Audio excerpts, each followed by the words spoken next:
ప్రవీణ్ పగడాల మరణం విషయంలో ఆంధ్రప్రదేశ్ పోలీసులు రివర్స్ ఆపరేషన్ చేస్తున్నారు అనేటువంటి వార్తలు వస్తున్న నేపథ్యంలో ఇంతకీ ఏంటా రివర్స్ ఆపరేషన్ అనేది మనం పూర్తి స్థాయిలో విశ్లేషణ చేసుకుందాం. ప్రస్తుతం మనతో పాటున్నారు ప్రముఖ రాజకీయ విశ్లేషకులు, ప్రముఖ సీనియర్ జర్నలిస్ట్ సిఎస్ రావు గారు. సార్తో మాట్లాడదాం.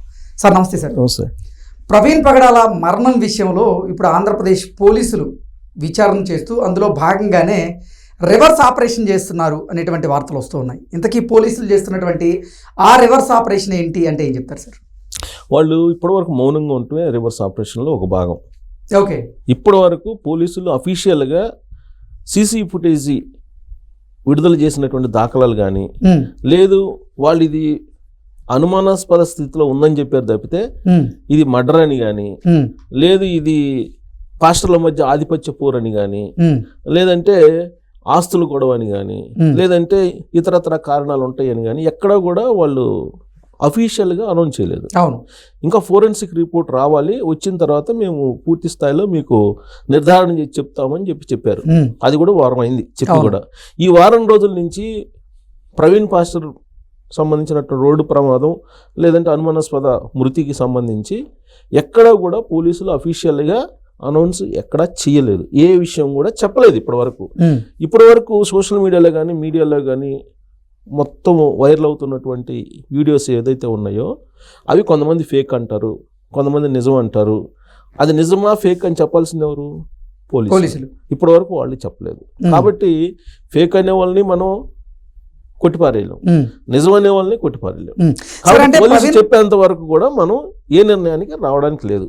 మరి ఇంతకాలం పాటు ఇన్ని రోజుల పాటు పోలీసులు ఎందుకు మౌనంగా ఉంటున్నారు అని అంటే రివర్స్ ఆపరేషన్ చేస్తున్నారు.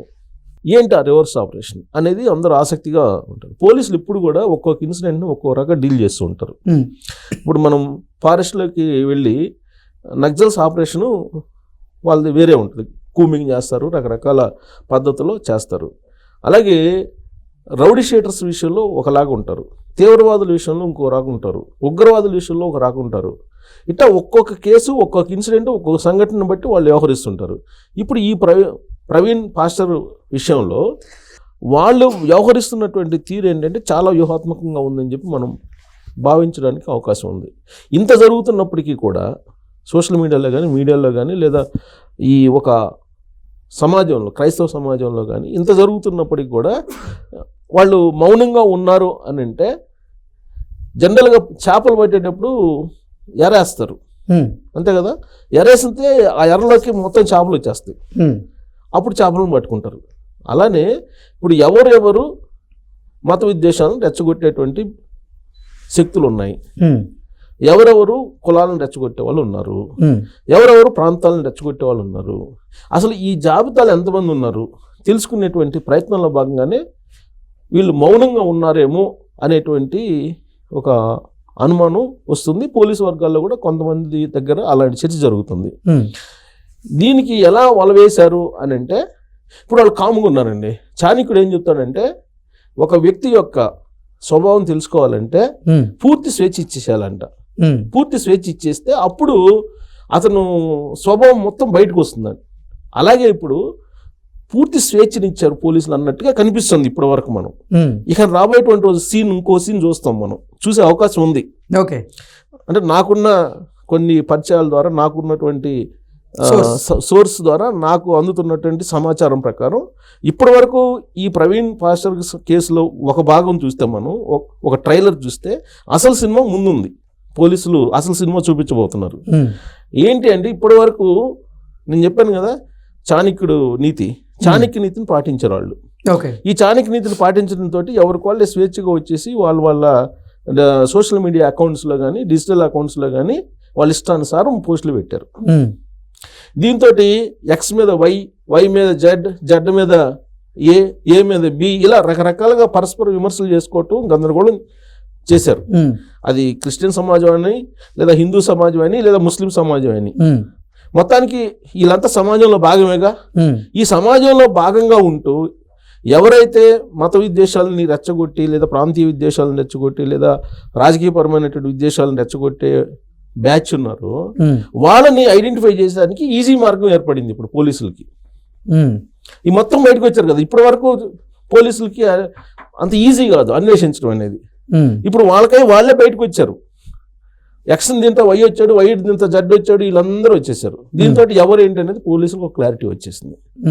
దాంతో వాళ్ళ సోషల్ మీడియా అకౌంట్స్ మీద డిజిటల్కి సంబంధించినటువంటి ప్లాట్ఫామ్స్లో వీళ్ళ యాక్టివిటీ ఏంటి ఇవన్నీ కూడా ఐడెంటిఫై చేస్తున్నారు. చాలా కూల్గా ఐడెంటిఫై చేస్తున్నారు వాళ్ళు. జనరల్గా ఏంటంటే మన ఎలక్షన్లు జరిగేటప్పుడు రౌడీ షీటర్స్ని, అసాంఘిక శక్తుల్ని ముందుగానే బైండ్ ఓవర్ చేసుకుంటారు. అవును. అలాగా ఇప్పుడు ఈ ఎవరైతే ఈ రెచ్చగొట్టేటువంటి కార్యక్రమాలు చేస్తున్నారో వాళ్ళని ఐడెంటిఫై చేసి లిస్ట్ అవుట్ చేస్తున్నారు. లిస్ట్ అవుట్ చేయడంతో పాటు ఈ అకౌంట్స్ ఏవైతే ఉన్నాయి డిజిటల్ అకౌంట్స్, ఈ డిజిటల్ అకౌంట్స్ని కూడా ఐడెంటిఫై చేస్తున్నారు. ఇప్పటి వరకు సీజ్ చేయలేదు, బట్ సీజ్ చేసే అవకాశం ఉంది.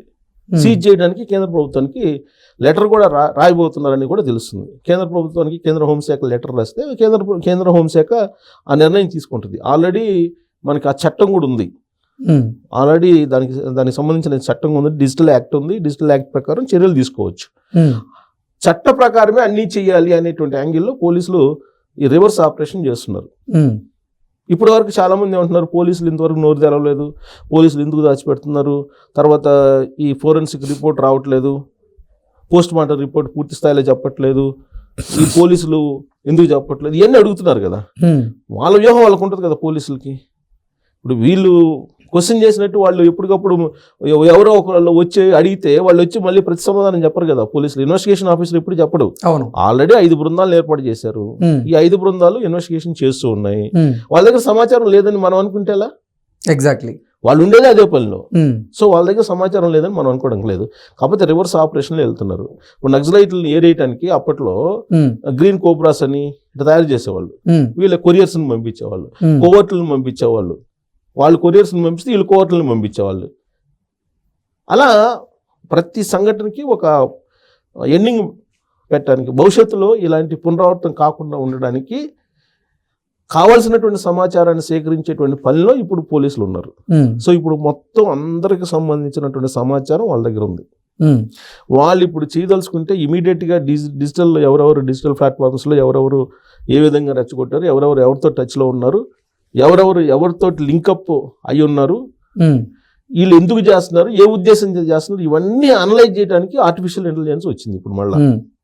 ఇవన్నీ అనలైజ్ చేసి రాబోయేటువంటి రోజుల్లో ఒక పెద్ద సినిమా పోలీసులు చూపించే అవకాశం ఉంది. మత విద్వేషం రెచ్చగొట్టేటువంటి వాళ్ళకి, ప్రాంతీయ విద్వేషాలు, రాజకీయపరమైన విద్వేషాలు రెచ్చగొట్టేటువంటి వాళ్ళకి పోలీసులు ఫుల్ స్టాప్ పెట్టబోతున్నారు రాబోయేటువంటి రోజులు అని చెప్పి మనం ఈ యాక్టివిటీని బట్టి మనం అనుకోవచ్చు. రివర్స్ ఆపరేషన్ అనేది ఎంత బలంగా ఉంటుంది అనేది మనం త్వరలో చూడబోతున్నాం.